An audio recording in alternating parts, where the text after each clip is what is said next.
Hi, Jeff, Ludenpress. Going to do a quick little look at OSRIC 3.0. This is the 584 pages, I think, print-on-demand copy of the new OSRIC. OSRIC last year came up as a backer kit. If you don't know what OSRIC is a role-playing retro clone of the Advanced Dungeons and Dragons game. It is now in its third version, and that's what we're going to look at today. If you want to know about earlier versions, I've done an early video on OSRIC. You can have a look at that. The thing about this OSRIC that sets it aside from the other ones is that it is based on the Creative Commons license, and it's not based on the OGL license. So it's not going to be able to be pulled by Wizards of the Coast or Hasbro or anything like that. I'll assume in this video that you understand about Dungeons and Dragons and that maybe you understand a bit about OSRIC, but I'll try and make it pretty vanilla. Okay, so this is the print-on-demand copy. When the backer kit came out, and as you'll see, it is huge. So it's 584 pages. I was right. So it's massive, folks. If you go to DriveThruRPG, you can get this copy. You can get a copy of, when the backer kit came out, it came out as a player's guide. I think it's the ref's guide, but as a 2-book version rather than the single volume. If you want the hard covers in the 2 versions, the properly sewn and offset printed versions, they're available from Mythmere Games. So go to Mythmere Games, and you can pick them up there. I don't pre-order at the moment. But if you want a single copy, then this behemoth is available at DriveThruRPG. Okay, so let's get in and have a look, and we'll just talk about the formatting on this first. So you can see here, obviously this is based on the, originally I think it was 2005 when the first version came out, and it was a mechanism to allow people print Dungeons and Dragons sort of modules and content and stuff like that without getting sued. So it's very similar to AD&D. So if we go in now, just move this over, we'll have a look at the layout. It's a standard sort of layout similar to 2.0. But the difference in this is it's more user-friendly for people who haven't played D&D, and there's an ability now in the way it's written and structured for you to come in and just run through and have a game. So you'll see sections like part 4, running a game. So think about how that all works. So you've got your characters in there. You've got Ancestry, how to do your abilities first. Ancestry, which is race, it's how it's referred to in the past. You've got your standard races, dwarf, elf, halfling, half-orc, human. A large number of character classes there, ranging from assassin all the way down to thief. You got a monk, emu, illusionist, fighter, druid, cleric, paladin, ranger. Your multi-class and dual class as well. Weapon specialization is built in. So it's a bit of a hybrid. It's not core AD&D 100%. And for legal reasons, it can't be. Obviously, none of the stuff, the product identity stuff or the registered trademark stuff. So you're not going to find beholder monsters and all that sort of stuff. That's just the usual. If we move along, you've got completing the character, how to play. So there's a thing about time, distance, movement, encumbrance, light, gaining levels, all that sort of stuff. You've got your combat section in here, section on adventuring. You've got all your spells in the one book, obviously. You've got stuff about running a game, running adventures, types of adventures, towns, cities, and whatever. And in there is all your tables as well. Designing a dungeon, which is interesting. You've got a monster section here in part 5, which is your monster manual, basically. You've got a loot section, treasure, which is all your coins, jewelry, whatever else, plus all your magic items. There's a little very short section at the back on just strongholds and spell research and stuff like that for higher level of play. Alright, so I'll just go in and show you some of the formatting stuff just quickly. If we go into your abilities, you'll see the standard sort of AD&D ability chart there. You get your bonuses, usually 18s up to 4 or 5 at the top there. It's in strength at least. over to your dexterity. Is an interesting thing in your dex is there's initiative effects on missile combat.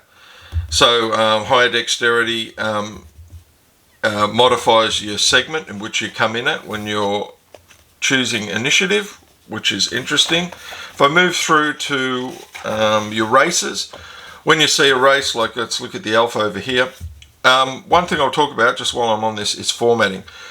This is quite large text and the line spacing is quite huge. So the original advanced D&D books were about 8 point, the font size. This is about 10, maybe a little bit bigger, 10.5, and there's a large line spacing. Readability is very, very good. It makes it very easy. One of the things I've noticed is they've got often areas are referred to by a point number, 1.2, 1.22, in this case 1.2, 0.2, 0.1. Why is it like that? I'm not 100% sure, but my theory on this is that as part of the backer kit, you could have this as a landscape, or they came out in portrait, all the books. So what that probably means is certain things, if one person's got a portrait version of the book and the other person's got a landscape version of the book, they may not be on the same pages. So if you say, oh look, refer to 1.22 ALF, people will just go and look that up, and it won't matter what type of booklet or PDF you've got, you're looking at the actual number and not the actual page number. So maybe that's why we've got this numbering system in here. It actually complicates the view of it, so that's not good. On formatting as well, you'll see the tables, they use a little shaded thing in here, but they also use lines. I think it's a bit of overkill, but yeah. Everyone views content differently. One thing about the content is the AD&D books were very text heavy and quite hard going reading. It's often referred to as Gygaxian text. In this section, Matt and Susie have tried to clean all that up, and as well, even going back to the earlier version, Stuart Marshall, have tried to clean that language up, make it easier to read. It's not as thick text-wise, and what Matt's done in this feature as well, you often see these boxes around, and they're like a summary boxes. So in this case, it's all the ancestral features for the race. So your size, your movement, and then your powers, and just a light single line. That's helping you just for quick reference, and it helps you when you're trying to build characters and stuff like that. It's like a little mini summary at the front. You'll see that quite a bit. And you'll see the language throughout. I'll show you other sections as well. So your standard ability for your, whether you want to be a half-elf or a human or whatever, all those stats are sort of laid out in little blocks. We get through to character classes. When you have a character class, you get the same thing. So you get a summary like you do with your Ancestry here of all the features pertaining to this particular class. You get quite a detailed introduction into how it all works. What you'll have as well, I mean the druid's quite long, but what you have as well is you have your advancement table in there, which lists all your spells, notes, your proficiencies. So weapon proficiencies are in by default, so if you're a fighter, you're just not going to know everything, you're just going to have a set of weapon proficiencies. And as you increase in level, so if you're using a weapon you're not proficient in, you're going to suffer a negative. I think if you're like a really martial fighting class, I think it's about -2. You've also got your saving throw table, and you've got your to hit table as well down here. So what you have to do, where your level is, and what you've got to get to hit the ACs. The armor classes are running from -10 to +10, like in advanced D&D. There is an option in here as well to do ascending armor class as well. So those who play D&D from 3+, you've got ascending armor classes in there as well. So you can just choose which way you want to run AC. In the old way, the old traditional way, +10 is no armor to super huge badass bugger at -10. I don't even know if I've seen a creature with a -10. Anyway, I digress. So moving on, we get into things like, and you'll notice I've put tabs all along the top here. It's not like old school essentials, and I don't know about the printed offset books, but obviously with pod books you don't get ribbons or anything like that. I just use these little sticky tabs to mark sections. So I've marked out all the sections in the book, and it's easy reference. I can just flick straight to it and grab it. And you'll see laid out here, like I said, you've got the little shade plus the lines to break up the table. Really fairly thorough equipment listing in here, like different types of horses. You've got nag, palfrey, rancy, war horse, light, heavy, medium, mule, ox, pony. So lots of pack animals and mounts and stuff covered as well. Interesting, all the containers are labelled in a containers area, ranging from a water skin, backpack, barrels, pouches, sacks, and their capacity. So that's interesting level of detail as well. I don't remember ever seeing that done. It sort of makes sense. That's good. Over to your weapons. Obviously with AD&D you've got damage versus a small or medium target and a large target. One of the things, and this is fantastic, and I really, really like this, hands required. So sometimes when you're going through the old books, you wonder whether that thing was two-handed or one-handed. And some of them, the other clones out there as well, like Old School Essentials and that, have marked whether it's a one or a two-handed or a whatever, slow or a... in this, you've got hands required. So it details very, very clearly what is one-handed, what is two-handed. But the other thing I like, what would be one-handed for a person who's got hardly any, two-handed for a person who's got hardly any strength. If you've got a really high strength, you can wield some of these in one hand.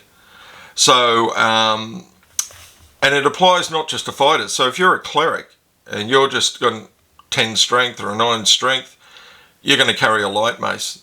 But if you're quite a butch cleric, you've got the strength of 13 above, you can take a heavy mace in one hand.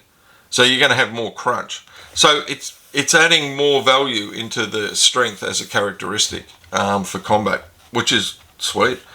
The other thing you'll see as well is, and this is one thing that was really complicated, people didn't play weapon speed factors in AD&D that often, or, you know, it varied up and down. You've got weapon speed factors, and the only way I sort of use that in a game is if two people roll the same initiative, one of them's got a dagger, which is a weapon speed of 2, and someone else is using a polearm, really big long polearm. The person with the dagger is going to go first. The polearm's 13. Now that's how I use speed factor. Space required, length and all that. I mean, if you're in tight spaces going through a tunnel, DM might use that sort of data to restrict what you can use. And the type, slashing, piercing, and all that's in there as well. And it continues over. So weapon speed factors, length, and all that stuff from AD&D is taken over. You've got attack tables in here. So if you're using the ascending AC and you want to calculate hits and stuff, you can look at this. Say I'm a 6th level cleric and I'm rolling to hit someone. I'm just going to add a +2, right? And then off you go and roll it out. And obviously if you're using attack tables, if you're doing AC's 10 to -10, if you're using the not using the ascending AC. Okay, so combat. Combat obviously has its own complete section. There's a section in here on surprise, and there's the order of events is laid out here. Encounter distance in the little box. This is this little detailed dialogue boxes that you see around in the formatting. Order events 1 to 6, determine the prize, declare spells, determine initiative, party with the initiative act first, party with the lost initiative acts, and then the round is complete. So there's your standard attack combat sequence of events. Now that you can do a lot of things within combat itself. So it's like, what can I do if I'm in combat? Well, yeah, I can go into combat, I can flee, I can hold, I can melee, I can missile attack, move, I can parry. What I do, you can note negotiation and diplomacy is an option there as well. Monster reaction, rear attacks. There's a lot of factors that are involved in combat, so options for characters to do. So when you're getting new people into this, I'd actually do a short list of all the things. So someone says, well, what can I do? Well, you can say, well, look, you could parry, you could flee, you could set your weapon. So there's a quick listing, and I don't see any quick listing of all of those options. So I would make up a little card of my own, or when you're making up your little cheat sheets, I would list that down so that all the player sort of options that you can do in combat are listed as a list, rather than having to go through and remember all those sequence of things like parrying, setting your weapon, and all those sorts of things. Let's go down and have a look at the spells. Obviously, you've got all your spells in this book because everything's in here. There's a spell list for the clerics, for example. Spells in this, as I said to you, it's medium level complexity. It's not like AD&D where there's a huge amount of text, but it's still got that granular detail that AD&D had. So it's not just a matter of you've just got the range and duration like in old school Essentials. You've got your components, so verbal, somatic, and material. You've got your casting times. So if you want to roll, if you're going to not just say everyone goes on initiative 5, who's on 5, and everyone just goes, and you're actually running segments, you can look at the casting time in on your spells and stuff like that. Also, what's really, really nice, although there's a description, there's a section called detail, and a lot of that is how to interpret a spell or when a spell applies and doesn't apply, and I like it how that it's there. Some of these for me are a summary of things that have been worked out over the years since these spells have been played. So, you know, in a section it might just say, look, this doesn't, you can't do this to anything that is like a gelatinous cube or something that doesn't have defined arms and legs or something like that. So that detail in the spells helps in your application of the spells and areas where, because often you can have great legal arguments about when and where a spell applies, doesn't apply. I find that detail helps sort that stuff out. Obviously, we're looking at the MU's list there. Really comprehensive stuff. Great, great, great, great. Designing a dungeon. So all about dungeon adventuring in here as well. There's a random system for making up dungeons. There's a sample dungeon in there as well. If we go through to these other sections, your encounters, there's encounter tables laid out here as well. And they're encounters by level. So if I'm running a level 1, I'm running along and I just want some extra stuff to fill out some rooms that aren't marked, or I'm doing a dungeon on the fly, you've got the tables in here. Just pick by level and start rolling up what they mean. And you'll see there's a large amount of those tables there as well. And there's sub-tables for dragons and other equipment. Wilderness, there's a section on the wilderness in here. Encounters in different types of terrain, aquatic encounters, encounters in Arctic, so different environments, desert encounters. So you can actually customize your encounters through to the things, Lost Worlds, marine stuff. Fantastic to have all those tables in there. You'll find them really, really, really, really, really useful. Obviously in this section we're getting into the monsters. So this is your standard monster manual we're running through here. Your standard entry in your monsters, frequency encountered, alignment move, AC, hit dice, melee attack, senses is an area where, you know, it doesn't have intravision or things like that. Layer percent intelligence, I always find that very important in how I play the monsters as well. Morale, loot, and experience. So experience is the same way that AD&D's always run. There's a set figure and usually plus an amount per hit point. Some people find that too complex. Some people set average hit points. It's as per AD&D, you know, and as per any game. Play with the rules the way you want to play, tweak them, put your rules in between. So it's a pretty extensive thing. What you won't see obviously in the monster sections is anything that's covered, proprietary stuff that Hasbro has the rights to. So certain monsters, like a Beholder is the one that keeps coming to mind, you're not going to see it in there. Getting down to the back, we've got loot. Loot is your standard stuff. It's all about what gems you get, what money you get when you're in hordes or you overcome creatures. And then obviously you've got all your magic descriptions in there for all of your magic items. It wouldn't be a game of D&D unless it had some magic in it, in my opinion. We're all going to have rewards. Right at the back of the book we're getting into an index, goes through, help you look up the things you need to look up. And obviously there's the third-party license down the back. And this is the OSRIC third-party license. So I think there's 2 versions under which because OSRIC was originally made to allow for publishing. I think there's two versions in this. There's the AELF license that Mythmere bought out during their Swords and Wizardry Revised, and there's also a short license as well. So there's two publishing options there for people who want to publish modules or campaign content or whatever for the OSRIC system. Hope this gives you an overview. Like I said, this print on demand 584 page version is a Drive-Thru-RPG. If you want the 2-book copy, go to Mythmere Games, and there's the player book, and there's the, I think it's called the referee's book. So yeah, check them out. This may be something your players want to get into. If you're playing OSRIC, you might want to go to OSRIC 3.0. And hope this has given you an overview and some food for thought. Alright folks, as always, happy gaming, safe gaming. See ya.